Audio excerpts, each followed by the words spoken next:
Hi guys, today we're going to do a video on nuclear fusion versus nuclear fission. So first, let me tell you what they are. Fusion is when two smaller atoms combine to form a larger one, and fission is when a smaller atom or bigger atom splits to become two smaller atoms. Fusion occurs in the sun. It's what powers the sun. The sun's intense heat and gravity causes the core to collapse, and the hydrogen atoms, they get closer and closer because of the temperature and the pressure. Eventually they fuse together, forming helium and releasing a lot of energy. Now, because the sun is so big, it has so much atoms fusing together that the amount of energy released holds the star up, because there's gravity pushing in, right? But then the gravity crushes the core a little bit, and the pressure causes the atoms to fuse, and they release energy, and there's so much that it holds against gravity. This is what powers every star, actually, right? Not just the sun. And it usually occurs when very small atoms. It doesn't occur in bigger atoms, such as like iron and bigger, like, that kind of, right? And another thing is, eventually in the stars, it fuses to helium, right? Well, what happens when the hydrogen runs out? Well, the helium must start fusing, otherwise the star's going to collapse. So then the helium starts fusing and forms oxygen, silicon, nitrogen, that all the way up to iron. Now, iron is a big atom, it's very big compared to like hydrogen and helium, right? So the star gets two hydrogen atoms, or iron atoms, and it tries to fuse them. But these are so big that they're the strong nuclear force, the force that holds atoms together, it's so strong that when they fuse, it takes energy to fuse them, right? The heat and temperature, but they don't release any energy. So the star gives energy, tries to fuse it, but it doesn't give any energy. It sucks the energy away.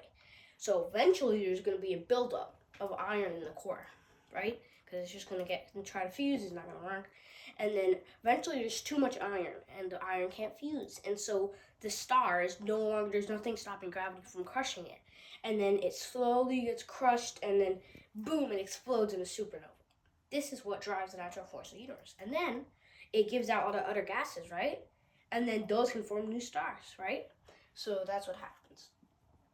And Einstein, he actually used this equation, E equals mc squared, to say that the mass equals energy.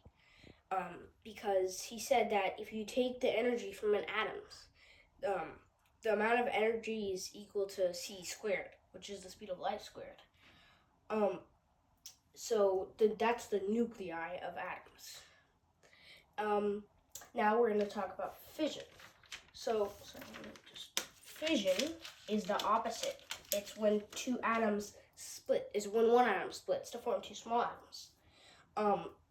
It happens when, let's just say, an isotope of uranium, so it has a little more protons and neutrons, right? It's a little bit different version, gets hit by a neutron, right? Well, the uranium is already very unstable because it's, there's like the odd number of neutrons and protons, it doesn't go well together, right? So the neutron, it slams into it, and then boom, it splits down, releasing energy and light.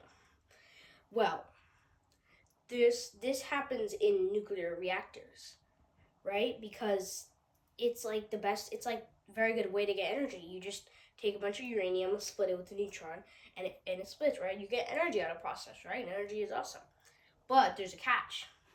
If you can't just take a super concentrated pure hunk of uranium, put it inside somewhere safe, and then just start throwing neutrons at it, because when the uranium splits, it also releases 3 more neutrons. So then the uranium splits, right? Because you hit it. You take 1, and then it comes out 3. And then 3 more get split, and then they release 9, and then 27, and then it becomes an exponential increase. And eventually it becomes too much, and then it'll explode. This is what's happening in an atomic bomb. So what we do is we put in these things called control rods. They help control the reactions by absorbing some of the neutrons. That's actually how a nuclear reactor works. Another thing is that it's how the graph, this right here, this is a graph. It shows how energy, fusion and fission, the graph. So let me just show you really quick. So fusion is going to be red. So remember how we said the smallest atoms, when they fuse, they release a lot of energy, right? So first we start at like 0 because hydrogen only has 1 proton.